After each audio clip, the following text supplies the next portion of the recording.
ಅಂತೇಳಿ. ರೇವಣ್ಣ ಅಂತ. ಯಾವ ಊರು ಸರ್? ಕಬ್ಳಿ ಸರ್. ಕಬ್ಳಿ. ಯಾವ ಚಿಕ್ಕಮಗಳೂರು ಡಿಸ್ಟಿಕ್ಕಾ? ಹಾಂ, ಚಿಕ್ಕಮಗಳೂರು ಡಿಸ್ಟಿಕ್, ಕಡೂರು ತಾಲೂಕು. ಕಡೂರು ತಾಲೂಕು. ಮತ್ತೆ ಸರ್ ಗಾಡಿ ಹೇಗಿದೆ ಟ್ರ್ಯಾಕ್ಟರ್ 531? ಸರ್ ಸೂಪರ್ ಆಗಿದೆ. ಸೂಪರ್ ಆಗಿದೆ. ಮತ್ತೆ ಯಾವ ಇಂಪ್ಲಿಮೆಂಟ್ ಯೂಸ್ ಮಾಡ್ತಿದ್ದೀರಾ ಸರ್? ಸರ್ ಬಾಂಡ್ಲಿ, ನೇಗಿಲು, ರೋಟಾವೀಟ್ರು. ಟ್ರಾಲಿ ಹಾಕಿ ಹೊಡಿತಾ ಇದ್ದೀರಾ? ಹೊಡಿತಾ ಇದ್ದೀವಿ. ಟ್ರಾಲಿ ಯಾವ್ದು ಯೂಸ್ ಮಾಡ್ತೀರಾ? ದೊಡ್ಡ ಗಾಡಿ ಟ್ರಾಲಿ ಯೂಸ್ ಮಾಡ್ತೀರಾ? ದೊಡ್ಡ ಗಾಡಿ ಸರ್. ದೊಡ್ಡ ಗಾಡಿ ಇವೆಲ್ಲ ದೊಡ್ಡ ಗಾಡಿ. ಕೆರೆ ಮಣ್ಣೆಲ್ಲ ಚೆನ್ನಾಗಿ ಹೊಡಿತಾ ಇದೆಯಾ? ಹೊಡಿತಾ ಇದ್ದೀವಿ. ಏರ ಎಗರುತ್ತಾ? ಇಲ್ಲ ಎಗರಲ್ಲ ಸರ್. ಎಗರಲ್ಲ, ಚೆನ್ನಾಗಿ ಹೋಗ್ತಾ ಇದೆ. ಚೆನ್ನಾಗಿ ಹೋಗ್ತಾ ಇದೆ. ಮೈಲೇಜ್ ಎಷ್ಟು ಬರ್ತಾ ಇದೆ ಸರ್ ನಿಮಗೆ? ಬಾಂಡ್ಲಿಗೆಲ್ಲ ಬಂದ್ಬಿಟ್ಟು 1.5, 5 ನೇಗಿಲಿ ಬಂದ್ಬಿಟ್ಟು 1.25 2. 1.25 2 ಕುಡಿಯುತ್ತೆ. 2 ಕುಡಿಯುತ್ತೆ. 2 ಕುಡಿಯುತ್ತೆ. ಅಡಿಕೆ ತೋಟದಲ್ಲೆಲ್ಲ 8 ಅಡಿ ಐದಾಗೆಲ್ಲ ಆರಾಮಾಗಿ ಗಾಡಿ ಕಟ್ಟಾಗುತ್ತೆ. 7-8 ದಾಯದಲ್ಲಿ ಆರಾಮಾಗಿ ಕಟ್ಟಾಗುತ್ತೆ. ಆರಾಮಾಗಿ ಕಟ್ಟಾಗುತ್ತೆ ಸರ್. 8-8 ಕಟ್ಟಾಗುತ್ತಾ? 7-8 ಕಟ್ಟಾಗುತ್ತಾ? 7-8 ಕಟ್ಟಾಗುತ್ತೆ, 8-8 ಕಟ್ಟಾಗುತ್ತೆ. ಇಂಪ್ಲಿಮೆಂಟ್ ಕಟ್ಟಾಗ್ತಾ ಇದೆಯಾ?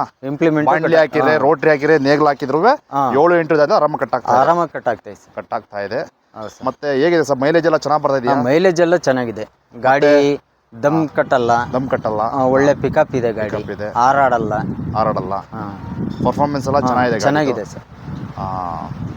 ಮತ್ತೆ ಏನಾದ್ರು ಪ್ರಾಬ್ಲಮ್ ಇದೆಯಾ ಗಾಡಿ? ಪ್ರಾಬ್ಲಮ್ ಏನಿಲ್ಲ ಸರ್. ಗಾಡಿ ಬಗ್ಗೆ ಯಾವುದು ಪ್ರಾಬ್ಲಮ್ ಇಲ್ಲ. ಚೆನ್ನಾಗಿ ಬರ್ತಾ ಇದೆ. ಚೆನ್ನಾಗಿ ಬರ್ತಾ ಇದೆ. ಓಕೆ ರೇವಣ್ಣ ಅವರೇ, ಥ್ಯಾಂಕ್ ಯು. ಸಂತೋಷ ಆಯ್ತು ನಿಮ್ಮ ಮಾಸ್.